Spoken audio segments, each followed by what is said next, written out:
Yo, hermanos, no pude dirigirme a ustedes como a espirituales, sino como a inmaduros, apenas niños en Cristo. Les di leche porque no podían asimilar alimento sólido, ni pueden todavía, pues aún son inmaduros. Mientras haya entre ustedes celos y contiendas, ¿no serán inmaduros? ¿Acaso no se están comportando según criterios meramente humanos? Cuando uno afirma, yo sigo a Pablo, y otro, yo sigo a Apolos, ¿no es porque están actuando con criterios humanos? Después de todo, ¿qué es Apolos y qué es Pablo? Nada más que servidores por medio de los cuales ustedes llegaron a creer, según lo que el Señor le asignó a cada uno. Yo sembré, Apolos regó, pero Dios ha dado el crecimiento. Así que no cuenta ni el que siembra ni el que riega, sino solo Dios, quien es el que hace crecer. El que siembra y el que riega están al mismo nivel, aunque cada uno será recompensado según su propio trabajo.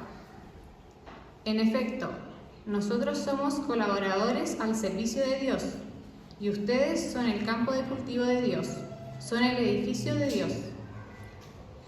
Según la gracia que Dios me ha dado, yo, como maestro constructor, eché los cimientos y otro construye sobre ellos. Pero cada uno tenga cuidado de cómo construye, porque nadie puede poner un fundamento diferente del que ya está puesto, que es Jesucristo. Si alguien construye sobre este fundamento, ya sea con oro, plata y piedras preciosas, o con madera, heno y paja, su obra se mostrará tal cual es, pues el día del juicio la dejará al descubierto. El fuego la dará a conocer y pondrá a prueba la calidad del trabajo de cada uno. Si lo que alguien ha construido permanece, recibirá su recompensa, pero si su obra es consumida por las llamas, él sufrirá pérdida. Será salvo, pero como quien pasa por el fuego.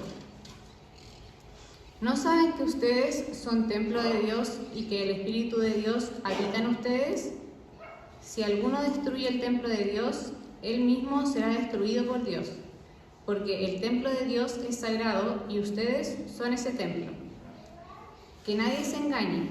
Si alguno de ustedes se cree sabio según las normas de esta época, hágase ignorante para así llegar a ser sabio, porque a los ojos de Dios la sabiduría de este mundo es locura.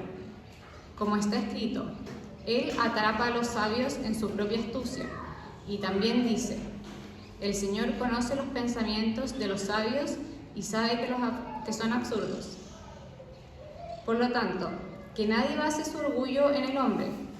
Al fin y al cabo, todo es de ustedes, ya sea Pablo o Apolos o Cefas, o el universo o la vida o la muerte, o lo presente o lo porvenir. Todo es de ustedes, y ustedes son de Cristo, y Cristo es de Dios. Hermanos, esta es palabra de Dios.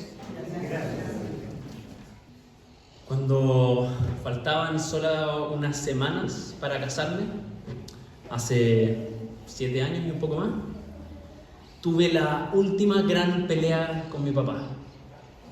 Después de eso no hemos vuelto a pelear, eso es lo que quiero decir. Al menos no de esa forma. Resulta que estábamos construyendo algo juntos y comenzamos a pelear porque él me daba instrucciones, demasiadas instrucciones, y yo sentía que me seguía tratando como el niño que era cuando dejé de vivir con él 7 años antes de eso. Sentía que me seguían tratando como un niño y yo en ese momento me sentía como un adulto, tomando grandes decisiones, listo para formar mi propia familia. Pero en ese momento me hacía él sentir como un niño. Ahora miro para atrás y veo que mi reacción en ese momento, la manera en que lo traté, la manera en que reaccioné ante su manera de ser, demostraba justamente que yo seguía siendo inmaduro y seguía siendo ese niño que yo creía ya no ser. Hoy vamos a ver cómo los corintios enfrentaban una situación similar, en la que Pablo corrige la inmadurez de ellos y corrige justamente lo que ellos se jactaban de ya no tener. Ellos se creían muy maduros, muy sabios, y Pablo viene a corregir su inmadurez, porque sus acciones demostraban lo contrario. Así que yo los quiero invitar a orar para que juntos vayamos viendo este pasaje, siendo guiados por Dios. Padre, dirígenos tú en este momento, ayúdame a mí a tratar este texto que no me ha sido fácil darle una aplicación a nuestro contexto.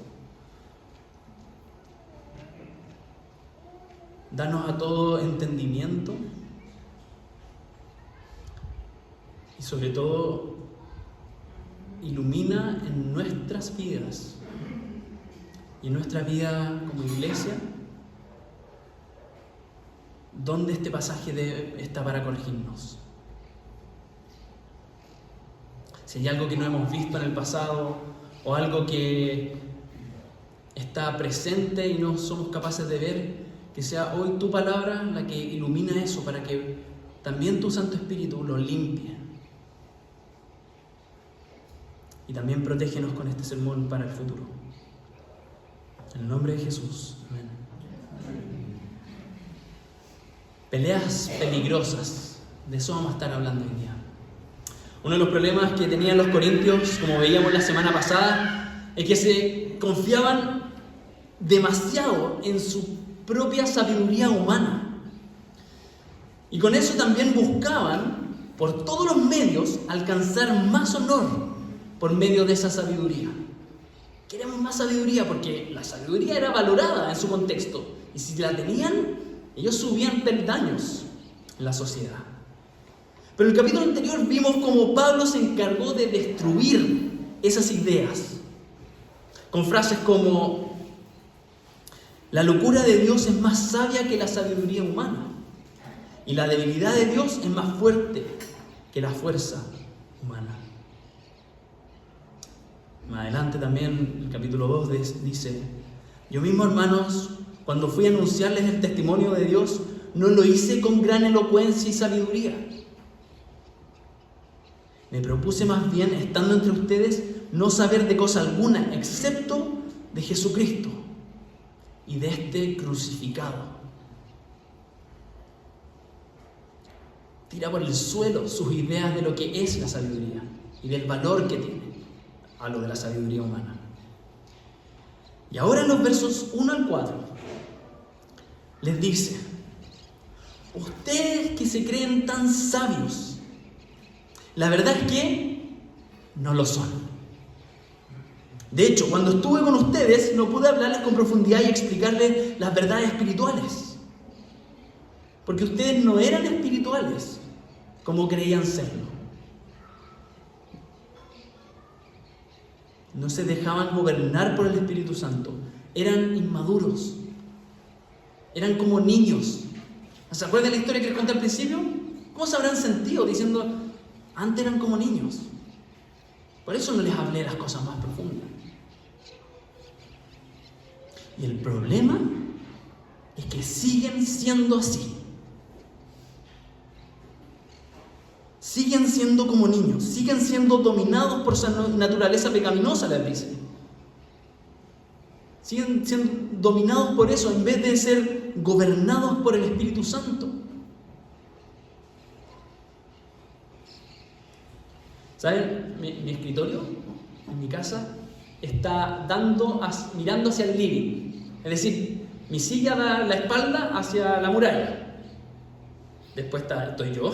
Después el escritorio y el resto del living. ¿Quiénes habitan el living? No están acá. No. Mis hijos. Mientras preparaba este mensaje, con mis audífonos puestos, veía como había una guerra ocurriendo frente a mis ojos.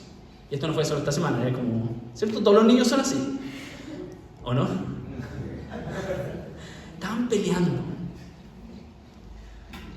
Los veía pelear y veía en ese momento una vívida representación de lo que Pablo veía en los Corintios.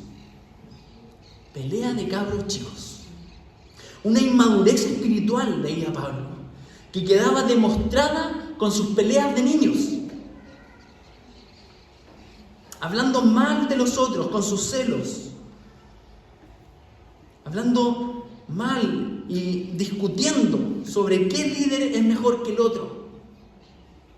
¿Y quién nos representa mejor? ¿Y quién les da mayor estatus? Así que lo que Pablo está haciendo es humillar, en el buen sentido, humillarlos.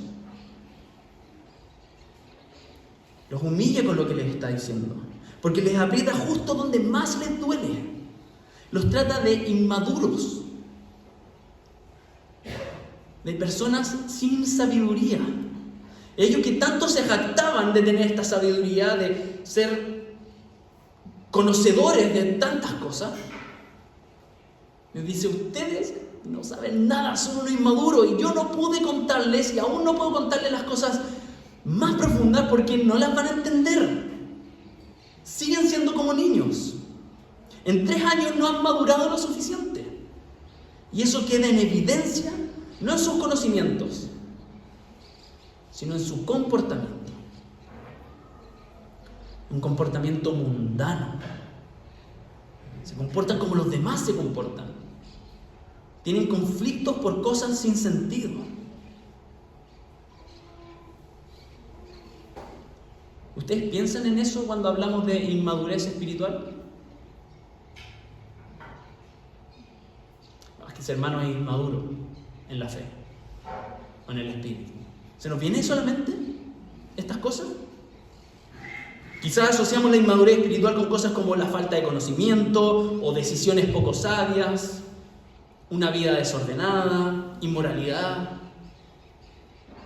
Pero peleas de bandos, divisiones o discusiones por qué líder es mejor, o discusiones por cosas secundarias, a veces no le tomamos el peso a esas cosas. Y estos temas que nosotros muchas veces tratamos con ligereza, para Pablo resultan ser muy graves. Yo ya hablé un poco de esto hace 2 sermones, pero creo que no le puse el énfasis que Pablo le puso. Pelear, dividirse en la iglesia es gravísimo. Y por eso busca corregirlos y los trata como niños, incapaces de recibir lo que el Espíritu Santo tiene que decir, como incapaces de digerir y entender la sabiduría de Dios, porque pelean como niños.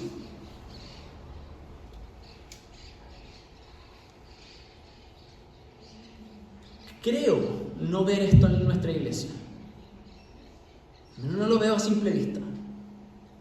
Pero me pregunto si está por ahí. Si tenemos conflictos, si hemos armado bandos, si empezamos a armar grupitos por preferencias, o si estamos enojados por cosas secundarias, si empezamos a murmurar contra otros, o empezamos las comparaciones entre grupos en casa, entre líderes, o si nos empezamos a comparar con otras iglesias.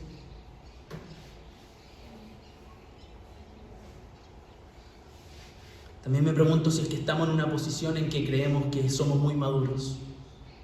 Le tengo pánico a eso. A que nos creamos la muerte como iglesia.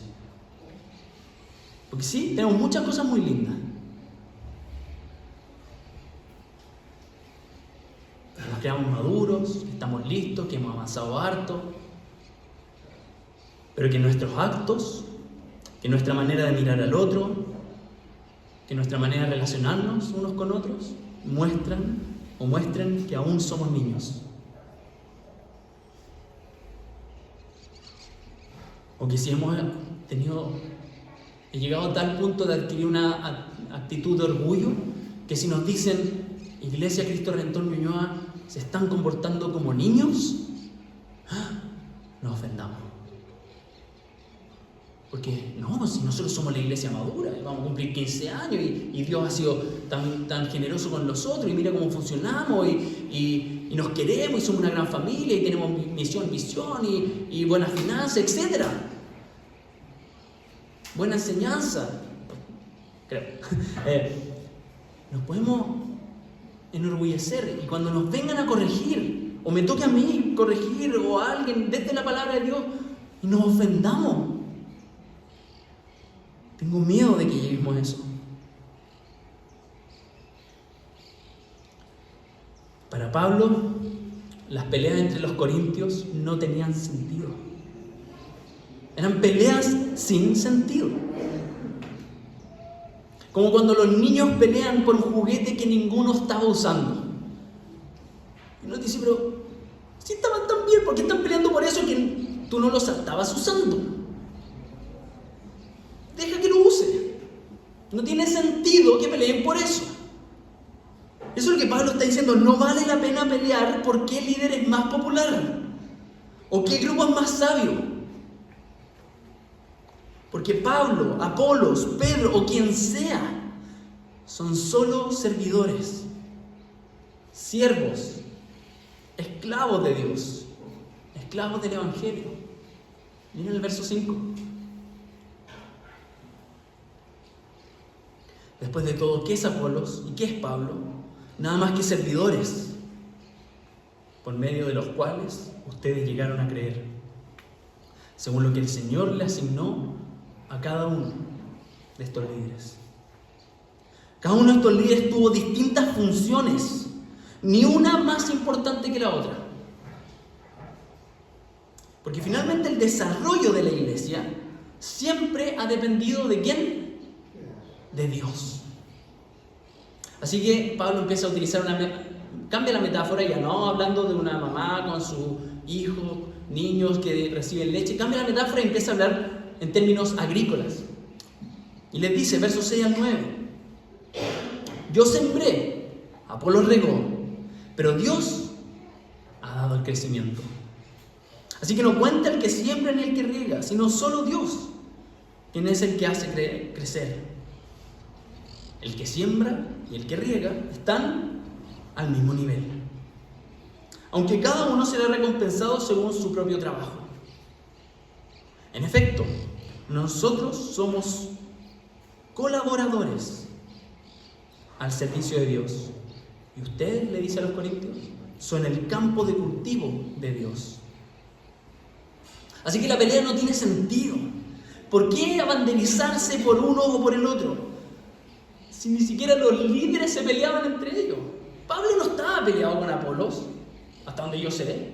Apolos tampoco estaba hablando mal de Pablo, de lo que Pablo había hecho. De hecho, Pablo dice ahí, somos colaboradores. Es decir, el trabajo que han realizado es en conjunto. Cada uno aportando algo diferente en distintas etapas de la formación de la iglesia. Pero tienen un propósito en común. Eso es lo que los une. Formar la iglesia de Cristo. Así que la verdad es que a los corintios no les correspondía juzgar qué líder lo hizo mejor que el otro o cuál ha tenido mejores resultados. Primero porque, como Pablo ya dijo, cada uno ha estado en diferentes etapas. Así que es difícil comparar. A Pablo le tocó plantar la iglesia y a Apolos continuarla. Así que es difícil comparar. Cada uno tuvo un encargo diferente de parte del Señor.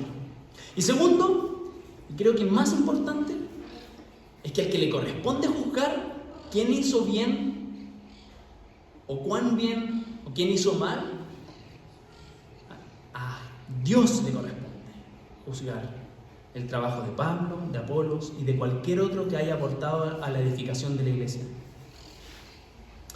La calidad de lo construido quedará demostrada en el día del juicio final. Miren cómo lo dice en los versos 10 al 15. Perdón por la letra pequeña. Cambia de nuevo la metáfora. Ahora ya no son un campo cultivo, son un edificio. Dice, ustedes son el edificio de Dios. Según la gracia que Dios me ha dado, yo como maestro constructor eché los cimientos y otro construye sobre ellos. Pero cada uno tenga cuidado de cómo construye, porque nadie puede poner un fundamento diferente del que ya está puesto, que es Jesucristo. Si alguien construye sobre este fundamento, ya sea con oro, plata y piedras preciosas, o con madera, heno y paja, su obra se mostrará tal cual es, pues el día del juicio la dejará al descubierto. El fuego la dará a conocer y pondrá a prueba la calidad del trabajo de cada uno. Si lo que alguien ha construido permanece, recibirá su recompensa. Pienso cuando Jesús cuenta esta historia y le dice al siervo fiel, bien hecho, siervo fiel, vas a disfrutar de mi presencia. Verso 15, pero si su obra es consumida por las llamas, él sufrirá pérdida. Será salvo, pero como quien pasa por el fuego, como quien sale recién de un incendio. ¿Para qué entonces discutir? ¿Para qué armar bandos? Si en el día final va a quedar descubierto cómo cada uno construyó y qué materiales usó. ¿Lo hizo bien y con buenos materiales dignos de un templo? ¿Oro, plata, piedras preciosas? ¿O lo hizo mal y con materiales corrientes? Madera, heno y paja. Sabemos qué pasa con los primeros, ¿cierto? Aparte de que son lindos y dan dignidad al edificio, permanecen, resisten un incendio. En cambio, el segundo grupo, madera, heno, paja, es consumido fácilmente. Consume rápido el fuego. De esta forma Dios mostrará de qué están hechas sus obras y cuáles fueron sus intenciones, cuáles fueron sus motivaciones, cuánto esfuerzo, cuánta dedicación, cuánto cuidado le pusieron. Pero sobre todo si lo que construyeron fue acorde al cimiento, a lo que es realmente importante, a Jesucristo. Porque el fundamento nadie lo puede sacar, dice Pablo. Nadie lo puede cambiar. Pablo también está seguro, no creo que a partir del orgullo, pero está seguro de la semilla que plantó. Está seguro de qué fundamento puso para la edificación de la iglesia, a Jesucristo. Y a mi parecer, en el texto no pone en duda cómo Apolos regó. Me acuerdo de mi abuelo que me enseñó a regar. Se riega así. No, abuelo, no, así. Parece que Apolos regó súper bien. Esa impresión me deja el texto. Pero lo que sí está cuestionando Pablo es cómo ellos, los corintios, han continuado construyendo. Si con su actitud, con sus pleitos, con sus discusiones, ¿están construyendo bien a los ojos de Dios?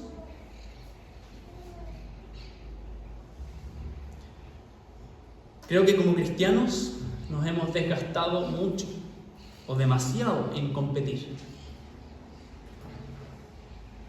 en mirar en menos a otros cristianos, resaltando demasiado nuestras fortalezas. Nos hemos desgastado demasiado en criticar a otros. Nosotros juzgando todo. Y me incluyo. Y es verdad que tenemos que cuidar, tenemos que proteger y corregir a otros según la palabra de Dios. Pero creo que incluso entre los que predicamos a Cristo, nos basamos en la Biblia y cuidamos la coherencia entre las creencias y la vida práctica, digamos, entre los que somos iglesias sanas, nos criticamos.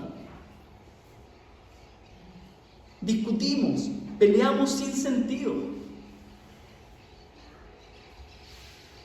Cuando en realidad, ¿quién va a juzgar? El Señor.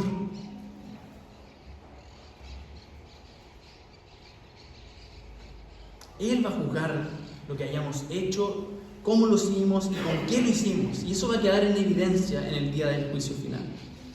Entonces, más bien deberíamos tener cuidado de lo que nosotros hacemos. Preocuparnos más de nosotros, hacerlo bien, con temor reverente, en vez de estar juzgando y criticando al otro grupo.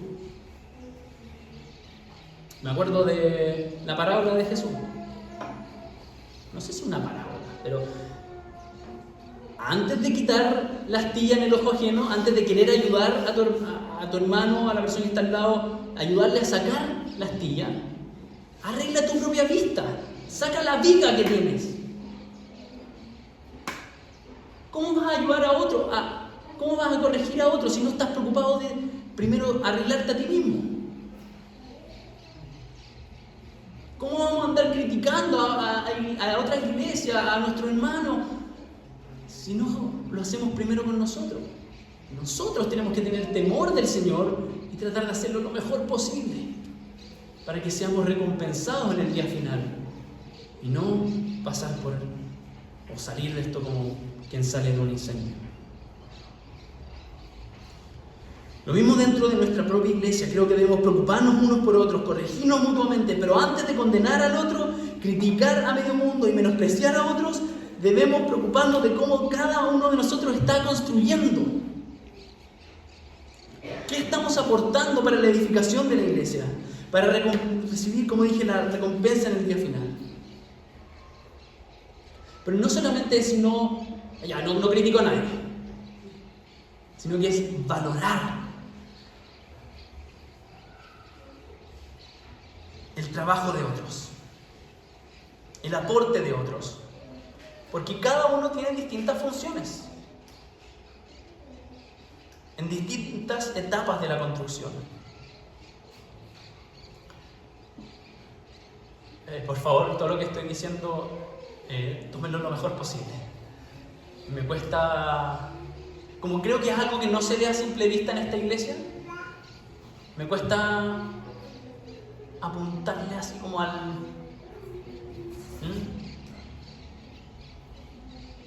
Lo digo con mucho cariño.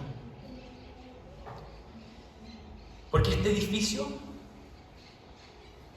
la iglesia, la congregación, es valiosa. Es el templo de Dios. Para nosotros nos queda súper claro que este edificio, lo construido en el colegio, no es el templo de Dios. Porque no tenemos una iglesia que tiene pinta de iglesia. Nosotros, la comunidad, somos la iglesia. Nosotros somos el templo de Dios. La comunidad de creyentes es donde habita la presencia de Dios, que antes se encontraba en el templo. Así que más les vale, les dice Pablo a los Corintios, más les vale no destruir esto. Porque hay del que lo haga.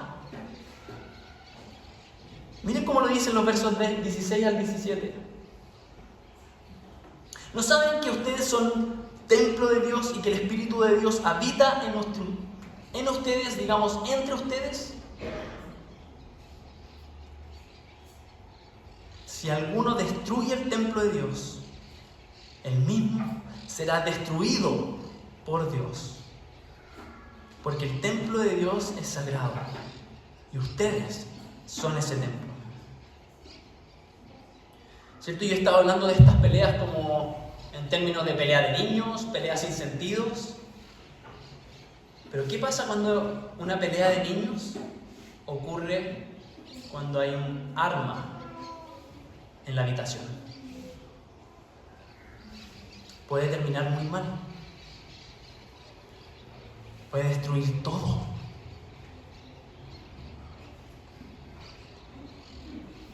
Una cosa es construir mal y otra es derechamente destruir. El que construye mal con sus obras que poco aportan será juzgado. ¿Se salvará pero saldrá como quien escapa de un incendio. Pero cuidado con hacerlo tan mal, o tan intencionadamente mal, o tan despreocupadamente mal, que provoque la destrucción de la iglesia. Porque si lo hace así, será destruido por Dios. Ahora, ¿cómo se puede hacer eso? ¿Cómo se puede construir tan mal? ¿Cómo se puede llegar a destruir a la comunidad donde habita el Espíritu? Versos 18 al 20.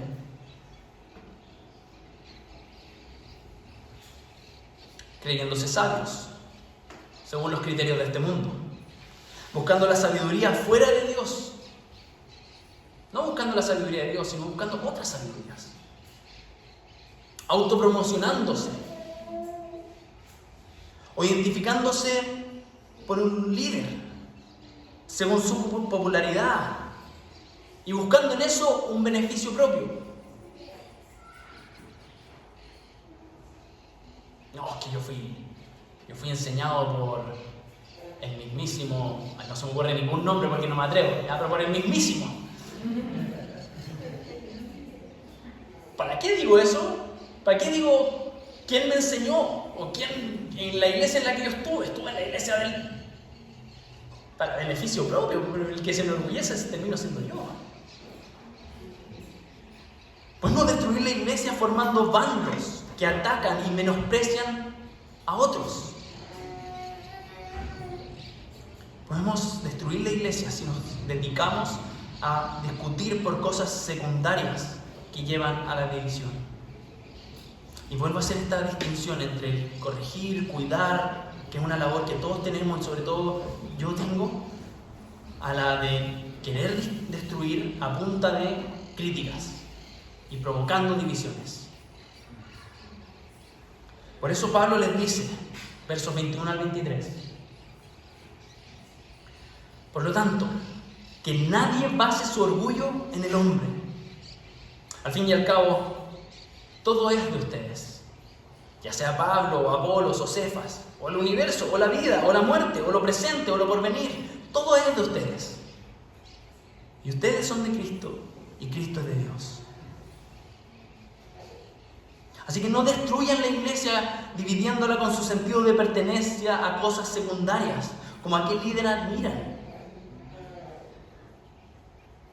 Ustedes no pertenecen a uno u a otro. Insisto, no puedo dar nombre. Ustedes no pertenecen a Juanito. ¿No hay algún Juanito acá? Ustedes no pertenecen a Juanito. No, que nosotros somos el grupo de Juanito, me enseñaba también. No, que nosotros somos del grupo de Pedrito. ¿No hay algún Pedrito? No, vamos a ver. Ese sí que enseña bien y empieza. Ustedes no pertenecen a Juanito, ustedes no pertenecen a Pedrito. Ellos les pertenecen a ustedes, dice Pablo. Y ustedes son de Cristo, como Cristo es de Dios. ¿Qué advertencia más fuerte para nosotros los cristianos no de este siglo, de estos siglos? Creo que llevamos bastante tiempo cometiendo errores en esta área. Y a veces pensamos que son las grandes atrocidades las que tienen el potencial de destruir las iglesias.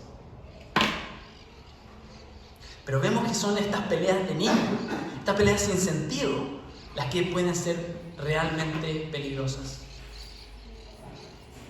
El riesgo es mayúsculo. Estoy tratando de ponerle el peso que Pablo le pone. Las peleas no son livianas. Son cosas serias. Las divisiones, el orgullo basado en los hombres tienen el potencial de destruir la iglesia y de llevar a que los culpables, a los que provocan esas cosas, sean destruidos por Dios mismo. Porque la iglesia, la comunidad de creyentes es sagrada para Dios. Así que mis queridos hermanos, maduremos. Dejemos de lado las peleas sin sentido. Cuidémonos cada uno de construir firmemente sobre el fundamento que es Jesucristo. Todos tenemos algo que aportar. Tratemos de hacerlo lo mejor posible, bajo el temor de Dios, para así no destruir la valiosa iglesia de Cristo. Oremos.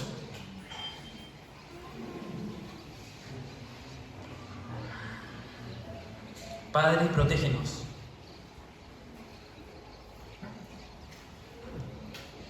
De llegar a tal punto de destruir tu amada iglesia.